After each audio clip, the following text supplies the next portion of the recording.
Muy buenas tardes. En los anteriores encuentros de Conindustria, en los cuales he tenido el honor de participar, he buscado acercarme a los temas de responsabilidad integral corporativa y del reconocimiento del otro, presentados como los factores claves para el éxito empresarial venezolano. Hoy tendré el placer de moderar este panel sobre un tema por demás importante y sugerente: la ética del nosotros, panel que contará con la participación de dos distinguidos oradores, la historiadora Inés Quintero y el empresario Gustavo Julio Vollmer. A partir del título Venezolanos, Republicanos y Ciudadanos, Inés Quintero desarrollará en su ponencia un tema tan sugerente como el ADN republicano que todos los venezolanos tenemos, y nos demostrará cómo, a lo largo de nuestra historia, este ADN ha sabido salirle al paso a líderes que se han intentado perpetuar en el poder. Por su parte, Gustavo Julio Vollmer, con su amplia experiencia, abordará el tema ciudadanía empresarial. Un primer vistazo a los títulos de las intervenciones descubre la primera clave de este encuentro: ciudadanía. Las otras claves están dadas por el título general, ética y nosotros. Se trata entonces de interrelacionar estos tres conceptos: ciudadanía, ética y nosotros. Quisiera comenzar por el último, nosotros. ¿Por qué nos interesa el nosotros?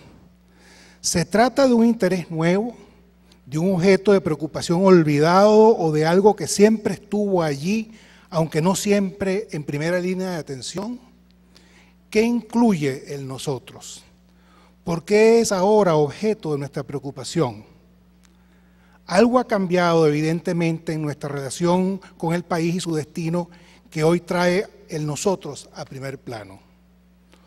Un acento excesivo en el yo, en el grupo reducido, en la asociación con exclusión de los demás, del todo. Una visión concentrada en el individuo con desconocimiento del otro y del conjunto.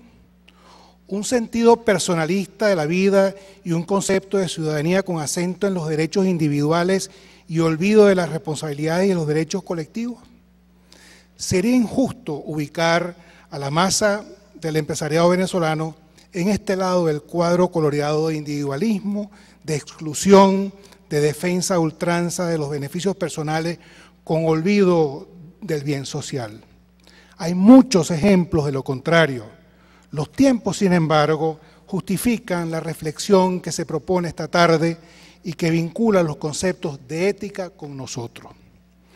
Y lo justifican todavía más cuando consideramos el peligro de rompimiento de la unidad social que estamos viviendo, el llamado al enfrentamiento permanente y una cierta voluntad de eliminación del otro que amenaza tan gravemente nuestro presente y nuestro futuro.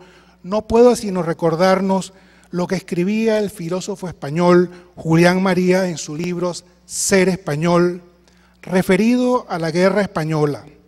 ¿Cómo pudo ocurrir?, se pregunta Marías, para responderse él mismo que más allá de las bajas en batalla, el drama de una guerra civil debe encontrarse en la degradación de la sociedad, en la capacidad destructora del odio, en la incomprensión y en el fanatismo.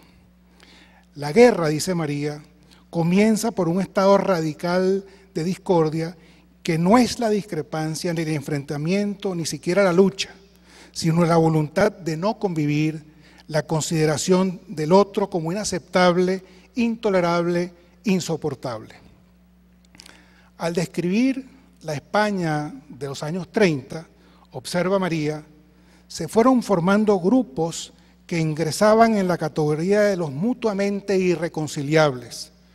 Lo más peligroso, añade, fue el ingreso sucesivo de porciones del cuerpo social en lo que se podría llamar la oposición automática. No querían una guerra civil, pero querían lo que resultó de ser una guerra civil. dividir el país en dos bandos, identificar al otro con el mal, no tenerlo en cuenta ni siquiera como peligro real, como adversario eficaz, eliminarlo, quitarlo de en medio política y físicamente si era necesario. ¿No describen de algún modo estas palabras lo que ocurre entre nosotros? Julián María reconoce en la España de entonces la existencia de voces capaces de cumplir la función de guía y conciencia. Las había, dice, pero encontraron demasiadas dificultades. Se les opuso una espesa cortina de resistencia o difamación. Funcionó el partidismo para oírlos como quien oye llover. Llegó un momento en que una parte demasiado grande del pueblo español decidió no escuchar, con lo cual entró en el somnambulismo y marchó indefenso, fanatizado hacia su propia perdición. La cita de María es larga, pero no resisto la tentación de mencionar los dos fenómenos que a su juicio hicieron posible el clima en el que se encubría la Guerra Civil Española: la pereza y la frivolidad. Pereza sobre todo para pensar, para buscar soluciones inteligentes a los problemas, para imaginar a los demás, ponerse su punto de vista, comprender su parte de razón o sus temores. Más aún, para realizar en continuidad las acciones necesarias para resolver o paliar estos problemas, para ponerse en marcha una empresa atractiva, ilusionante, incitante. Era más fácil la magia, las soluciones verbales que dispensaban de pensar y actuar. Y frivolidad. La guerra fue consecuencia de una ingente frivolidad. Los políticos españoles, apenas sin excepción, la mayor parte de las figuras representativas de la Iglesia, un número crecidísimo de los que se consideraban intelectuales y desde luego los periodistas, la mayoría de los económicamente poderosos, banqueros, empresarios, grandes propietarios, los dirigentes de sindicatos se dedicaron a jugar con las materias más graves sin el menor sentido de responsabilidad, sin imaginar las consecuencias, lo que decían u omitían. Dedicados a destruir a España por amor a ella, dice Marías, para enfatizar la ceguera de un patriotismo sin orientación, excluyente, capaz de dividir un pueblo, de obligarlo a negarse una parte de sí mismo. Este peligro no ha desaparecido en la Venezuela de hoy, razones más para pensar en la ética del nosotros. Visto así, desde la ética, es decir, desde los valores, el nosotros es una apelación a la cooperación, a la solidaridad, a la responsabilidad con lo colectivo, a la integración, al sentido de pertenencia, a lo que somos, a la historia, a la construcción de un futuro en común, a la conciencia del otro, de la mutua dependencia, a la necesidad de representación y de liderazgo. Es también la apelación a la comprensión, a la unificación de objetivos, a la diversidad, a la complementariedad, a la inclusión, a la causa común. Es parte del descubrimiento del otro, proceso que hemos ido viviendo de manera acelerada en estos tiempos y que ha implicado descubrir no solamente su presencia, sino su dimensión, no solamente su capacidad de hacer, sino de afectar su destino de los demás, no solamente las diferencias, sino las semejanzas, no solo su estar allí, sino su ser parte de un destino común. No es exagerado decir que el venezolano de esta hora tiene una conciencia más realista de su país. El propio bienestar, para quien lo disfruta, no tapa la crudeza de la pobreza. El aislamiento no impide la percepción de las dificultades para construir en democracia y de los efectos sobre la vida social y a lo personal. El venezolano de hoy entiende mejor que su oportunidad depende de la oportunidad de los demás, que la generación de un clima de confianza y de seguridad solo es posible en el respeto del derecho de todos y en la construcción del bienestar de todos. La recuperación de la dimensión social de la vida y de la solidaridad necesita ser acompañada de una visión del derecho humano a la dignidad, de una concepción de la economía como un medio de generación de bienestar, de la política como expresión de la organización de los ciudadanos para el bien común, de la pobreza como negación inaceptable de la vida, de la sociedad como el espacio humano para ser y compartir. La justicia social dejaría así de ser una proclama para convertirse en un programa. el despertar de una mayor conciencia ciudadana y un más afinado sentido de lo social debería concretarse en actitudes políticas que estimulen una visión compartida, un esquema de cooperación y una capacidad de convivencia. Se trata, en otras palabras, de mirar juntos, hacer juntos y vivir juntos. Se trata de evitar a toda costa la exclusión, la intolerancia, la solución de las diferencias por la vía de la supresión del otro. Todas estas actitudes y valores cobran especial sentido para el empresario y han encontrado una expresión concreta en los conceptos de responsabilidad integral corporativa. Y en esa nueva visión de un capitalismo marcado por un renovado sentido ético y por una afirmación del largo plazo frente a la tentación del inmediatismo. Convencidos de que la ética empresarial no puede ir desasociada de la individual, es hora de afirmar de manera explícita los alcances de una ética empresarial definida por la responsabilidad frente a la sociedad. El modelo de la empresa integralmente responsable representa el gran desafío para una organización preocupada y con ganas de crecer y de ser exitosa.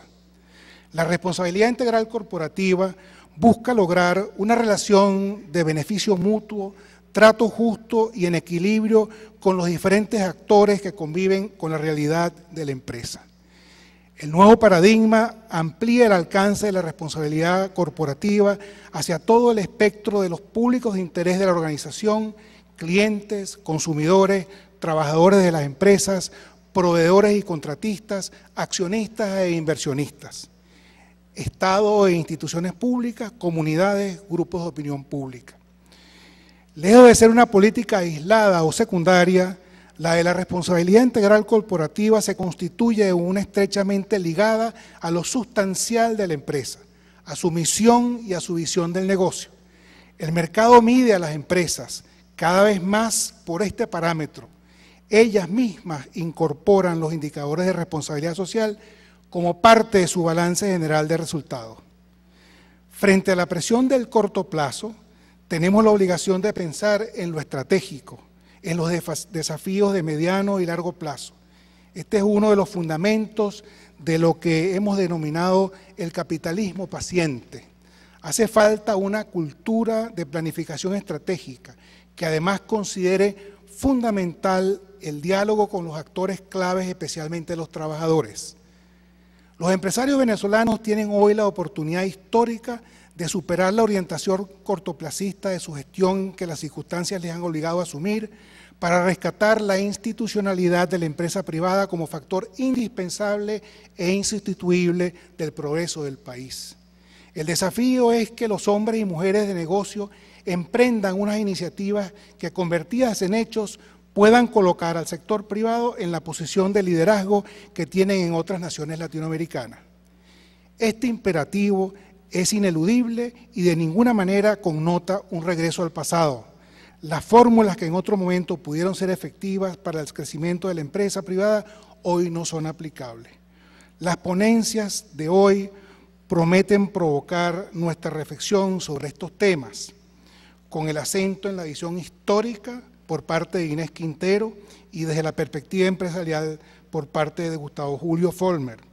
Ojalá el aporte de la discusión nos lleve a descubrir los elementos de esta ética del nosotros que arroje luz sobre las responsabilidades y los retos del empresariado en la construcción del país y de una conciencia ciudadana orientada a los valores, a la dignidad y a la prosperidad.